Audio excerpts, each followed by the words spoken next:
Hare Krishna. So, life is meant to develop Krishna Prema, to develop our consciousness from wherever we start, all the way to development of full love for Krishna. Yesterday, we discussed many topics with respect to established Shastric education, expanding Shastric education, and teachers, what the teachers must do. But in the effort, the teachers and students must not forget that through this whole process, what we're trying to achieve is the development of our own consciousness and those that we're trying to help. For this purpose, I'd like to invite our first speaker today, His Grace Lila Purushottam Prabhu, who has been serving ISKCON for 30 plus years, 3 decades. He's founded, inspired many intelligent students in India and across the world to take up to Krishna consciousness. And currently he oversees also many development projects within ISKCON India. And currently he also serves as a professor at the prestigious Indian Institute of Technology, Kanpur. And Prabhu is going to speak to us on levels of consciousness. Lila Purushottam Prabhu, thank you for joining us and giving us your time. So I hand over the symposium to you, Prabhu. Every speaker will request you to speak for about 20 minutes, 18 minutes, if possible, followed by leaving some 5 to 7 minutes for question answers so that devotees can address their questions. So the symposium, I hand over to you now.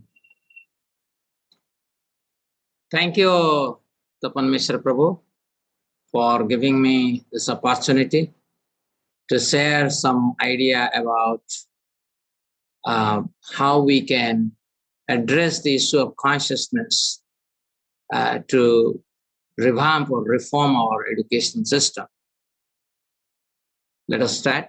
Vancha kalpataruvesya kripa sindhuvevacha patitanang pavanebhyo vaishnavibhyo namo namah. Namo Vishnupadaya Krishna Prasthaya Bhutale Srimate Bhakti Vedanta Swami Niti Namane.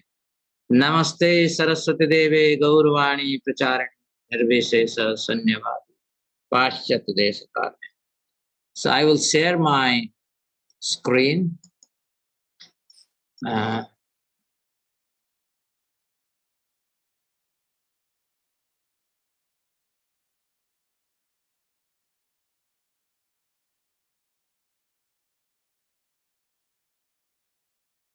Yeah.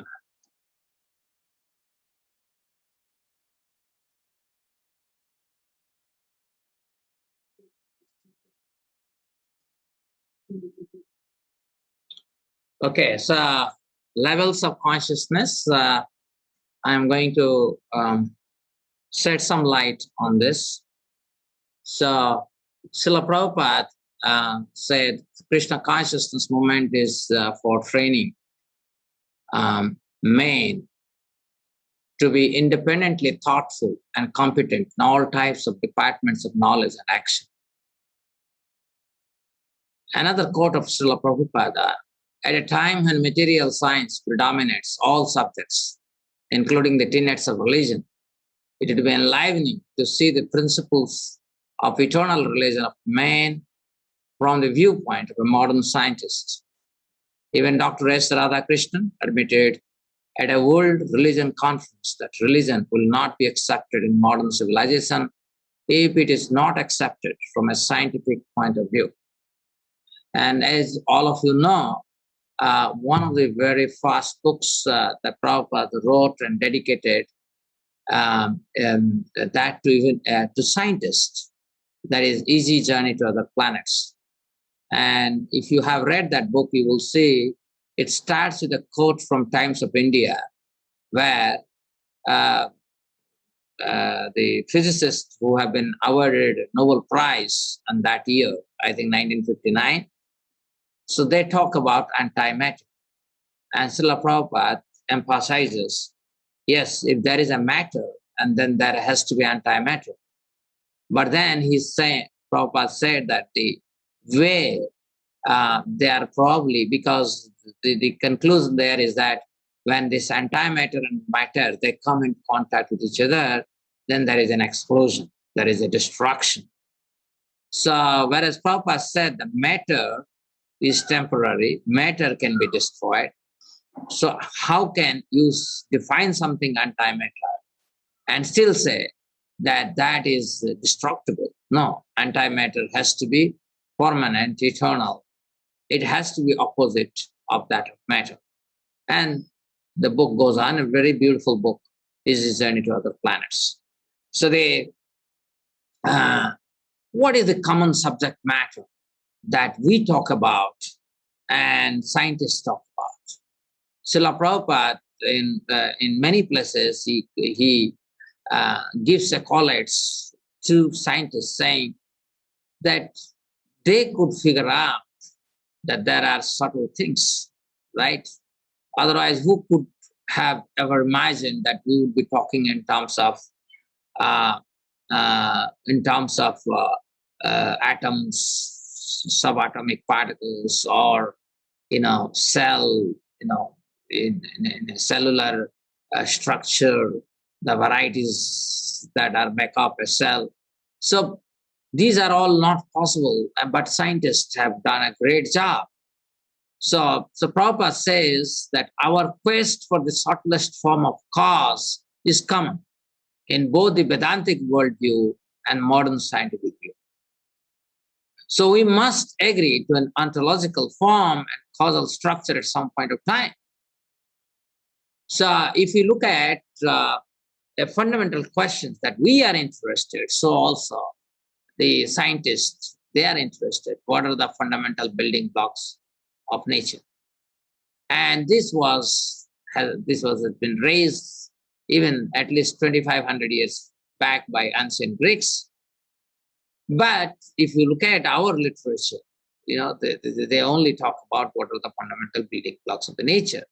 Particularly, if we look at Bhagavad Gita 7.4, 7.5, 7.6, 7.7, these answers, the answers to this, what are the fundamental building blocks of the nature is there, 7.4, 7.5, 7.6, and 7.7. And there are unlimited ways how we get that answer. Now, when we started studying, right, that's what we were told. The periodic elements, they are the beginning of the universe, right? So out of, there will be, in my time when I studied, there were 108 or so, and now it has gone beyond 120. So the question is that, are these fundamental truths underlying our experiential universe? And we were taught, yes, hydrogen, helium, these are all fundamental truths. And, there is a very big professor, David Tang, and once giving a lecture, he told that, emphatically, he says that we were telling white lies to our kids. That means we were basically cheating. So that's what he admitted. And then, from periodic table, there are a lot of experiments. People realize there are atoms, and then within the atom, there is a nucleus, there are electrons, one after another particle came out. And finally, we saw that there are the basic building block is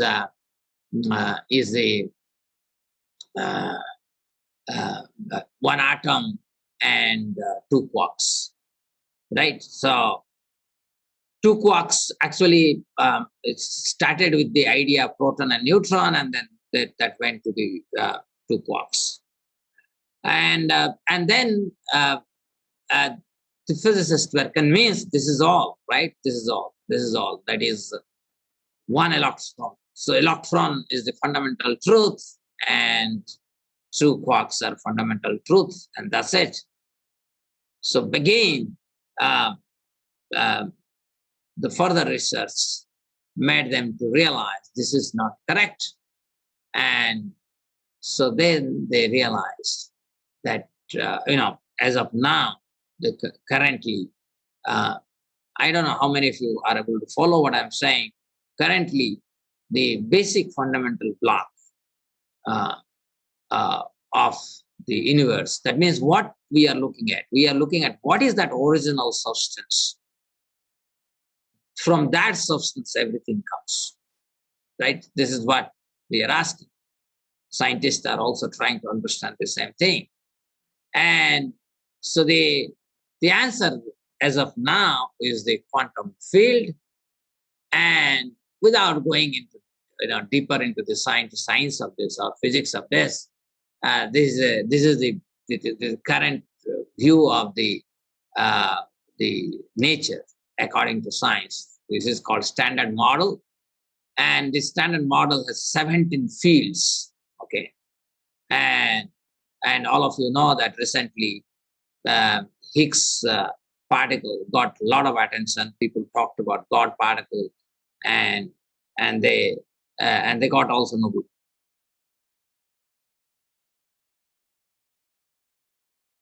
Prize. So this is magnetism, strong force, weak force, matter, explosion, and so forth. But I'm not going to talk about all those things in detail. What I'm interested is that what is happening according to the modern science. According to modern science, consciousness is an emerging phenomenon. Within modern science, the origin is the inert energy, which is according to them, the standard field, quantum field. And such particles make up complex molecules that in turn makes up living organism. And ultimately, so consciousness is an emerging phenomena of this syntactic process. So what is this emerging phenomena? That means if you are aware of brain-mind study, so mind is an epiphenomenon of brain in action. So for scientists, brain in action, that's all. That's all they could figure out to explain our bodily symptoms, bodily behavior, everything about the body. So this is, but what must be the basic building block of this universe? It is there in Vedanta. So by simple common sense, we can say a basic building block or that original substance from where everything comes, that must be eternal, that which has no origin, right? That's basically we are seeking. And that which can exist independently. This must have all the properties that are seen in the universe, and it must have properties that are not visible within this manifest universe. So if you look at this is the very verse that Janmadi Yasyata Anyadi Taratasarthesu Avigya Surat. Or we can also talk about Nityo Nityanam Chetanas Chetananam Eko Bahunam Movidadhati Kama. So these are the verses that talks about what is the original building block. So basically, in Vedanta, we talk about absolute consciousness is the original substance. It existed, it always exists, and from it everything comes. So absolute, although one without a second becomes many for his sweet pastimes. This is his inconceivable feature. It is completely wrong to assume that there is no activity at the level of pure consciousness. Just like at a very distant vision, a mountain looks just as green top, but a closer and deep introspection leads to variegatedness. So this is the nature of the original building block. That is the absolute truth. Within absolute truth, all the manifestations that we are able to see exist, right? So before we can even understand, of course, this cannot be brought into the empirical science. It is not possible. We cannot make the absolute truth, that which contains everything, can become. Because nobody, Name viduhu suragana, na maharsaya. So, Name viduhu suragana. And 10.2, Krishna says, nobody can understand him. Name viduhu suragana. The suragana means even the demigods, they cannot understand him. So so what is something is very interesting is that slowly,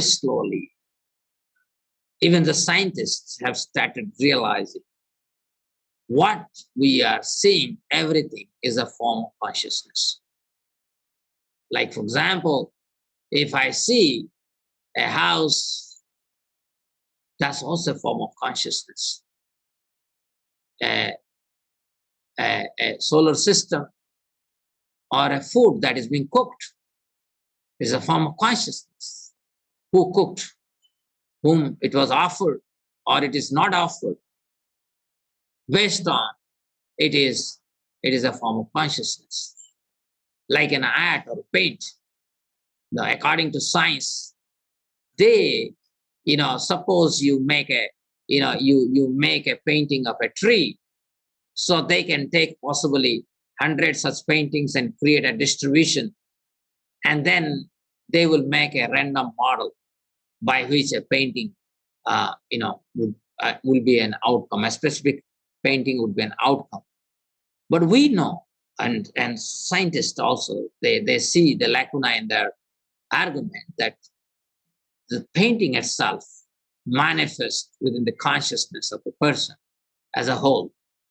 And the color, paintbrush, they are simply instrument to put that into a set.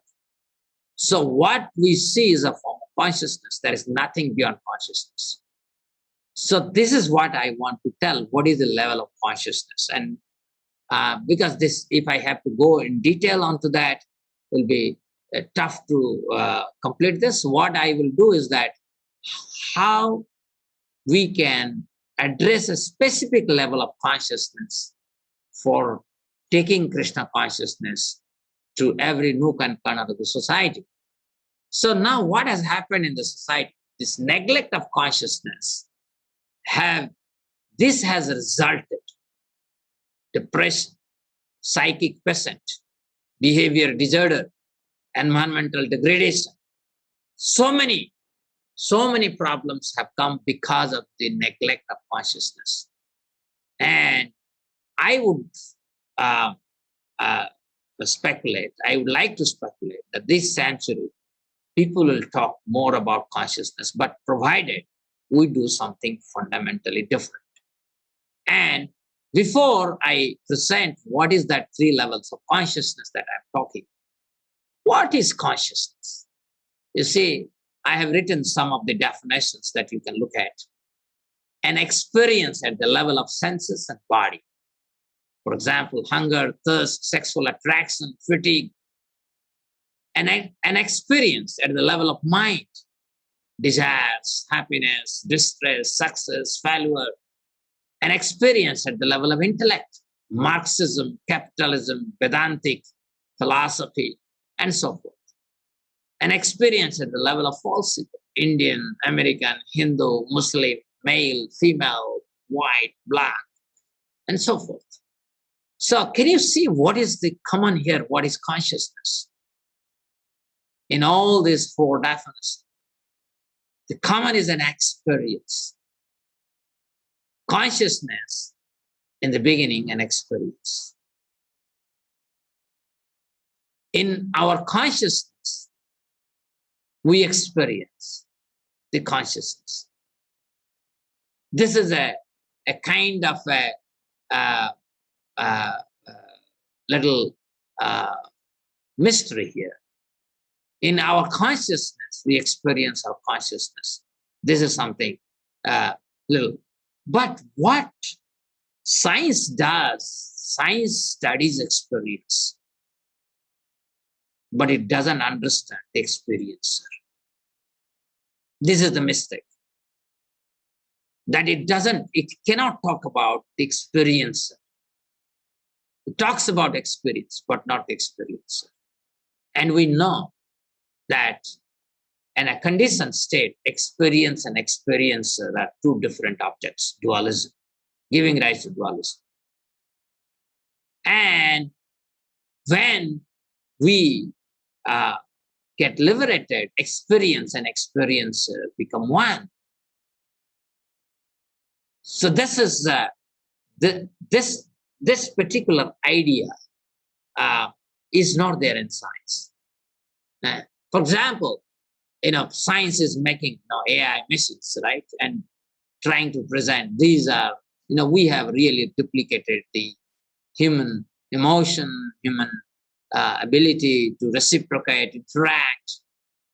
But whatever they may do, in a layman can make a distinction between a living organism and a machine, saying a living organism has experience of hunger, fear, sleep, sexual desires.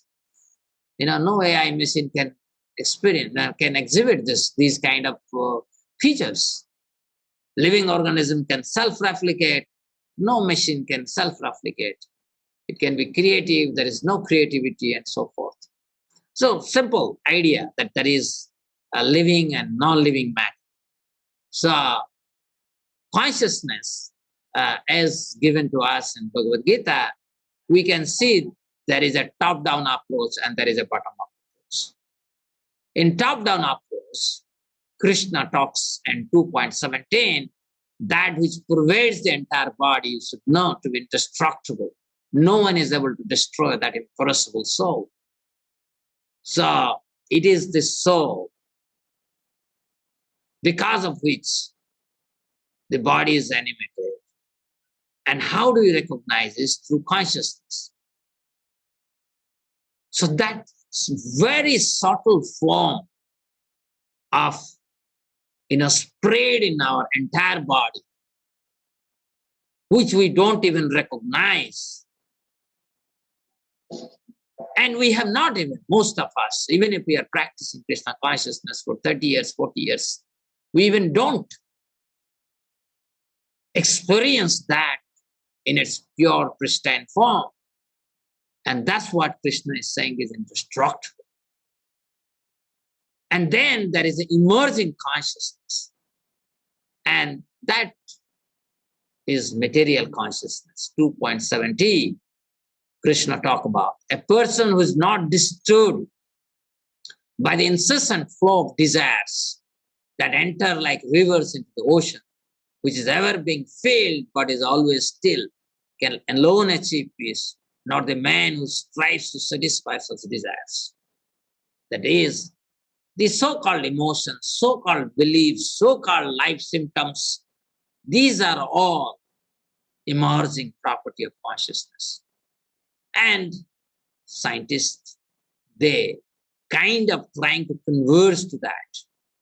Whereas the real consciousness, that is not subjected to the empirical study.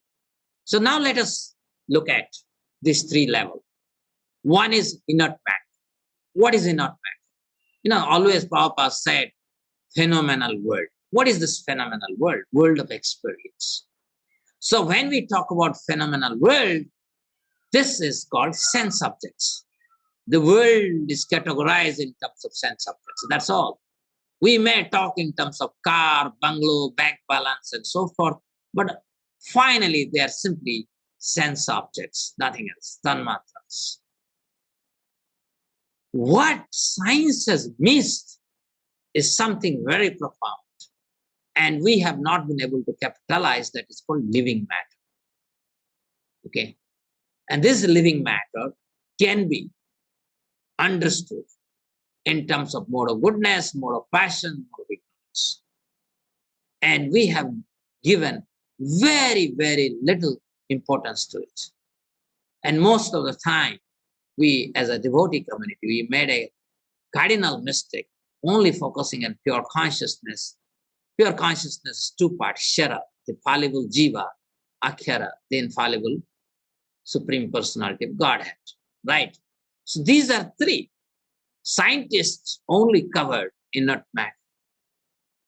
I think we have got an opportunity to bring the entire world under the umbrella of Krishna consciousness by taking living matter seriously. How can we talk about living matter in a very scientific way? So this, of course, this itself is a very big topic, and this is a topic that must be discussed in this century to make a bridge between pure materialism to pure spiritualism. What is missing is a living matter. People don't understand. Like entire allopathy is based on treating this body is a pure matter. But this body is not a pure matter. This is a living matter. And that is missing in our entire education system. And we need to discuss about this. Look at this. Hardly any one of us, we all speak. We have a language, but we never realize how language is connected to thought. Let's do a thought experiment. What happens if there is no language? Can we still communicate with each other without a language? Which is fast? It is thought or language? Where does meaning lie? Is the meaning driver or an innate energy? So these are the questions, fundamental questions that we need to answer. Of course, this is a big topic. Simply, if I want to talk language, thought, the people like Jerry Fodor, Chomsky, they have done a fantastic work. But the problem with them is that they have no idea what is living force. And hence their contribution, although very great in terms of inanimate matter, but they have not touched the level of living matter. Like the Princeton University, the research by Professor Jan, where you put two people in a shielded chamber, they are separated by, there is no electromagnetic communication between them, and they demonstrated that still can communicate, right?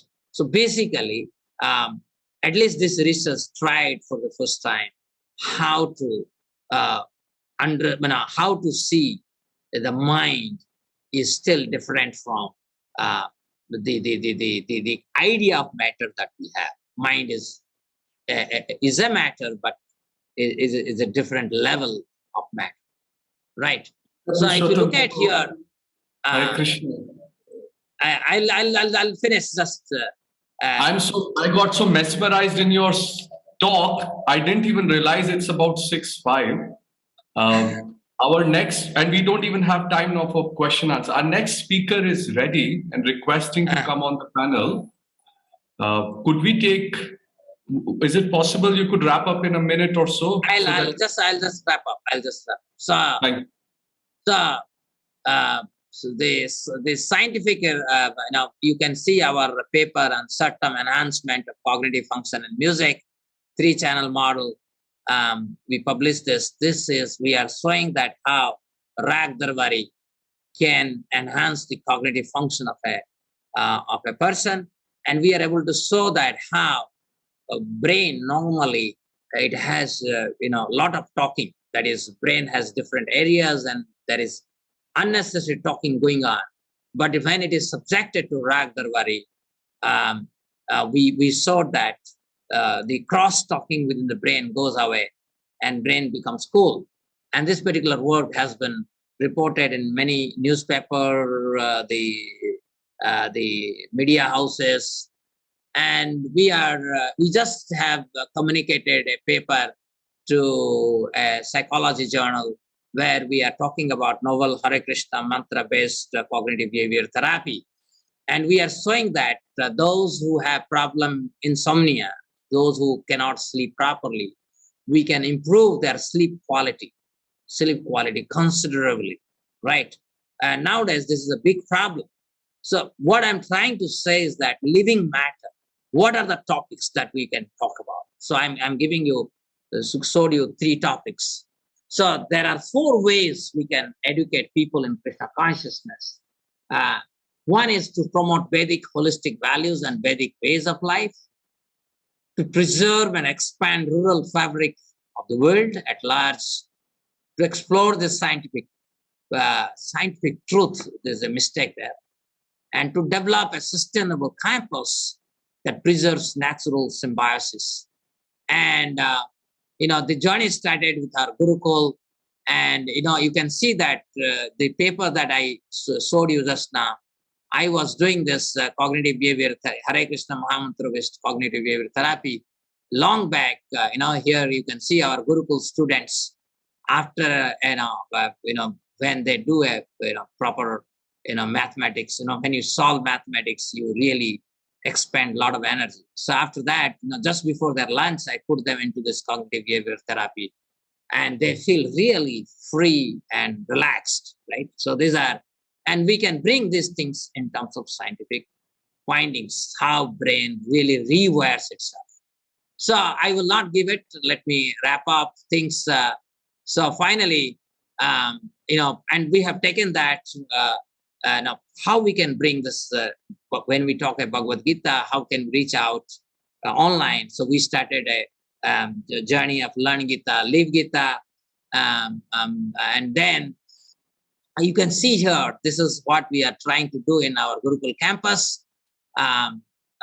You can see there one, which is a cultural block. We are building a big temple with a lot of facilities for cultural programs there, with the Center for Performing Arts, and then we have academic block where we are talking about. Prabhu, I'll have to apologize.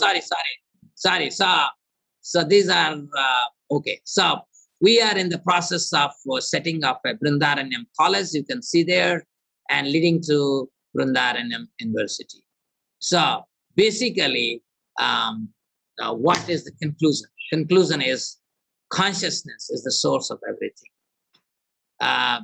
Even the living matter, the force is consciousness. So how can we bring? That means we can emphasize the living matter in our day-to-day life, a synergy among all living matter, and drive our education, and that can drive our cow protection, organic farming, whether we build cities, universities, family life. How can we bring this consciousness in a scientific way? This must be studied in all perspective. Thank you so much. I'm very sorry I have taken more time. Initially I thought this is 30 minutes, but Lila, later area. I hope that we had the whole day for this discussion, and I am looking forward to organizing a symposium where we can get thought leaders within our society just on this topic of consciousness, because that's something that we need to explore. I'll also like to mention to everyone that we're working very closely. We're going, as the ministry, we are working together with Lila Purushottam Prabhu in the next few months to really consolidate our effort around Srila Prabhupada's books, especially the Bhagavad Gita, and how to make that as a medium to establish this missing link. So thank you, Lila Purushottam Prabhu, and we look forward to your participation again in the next symposium.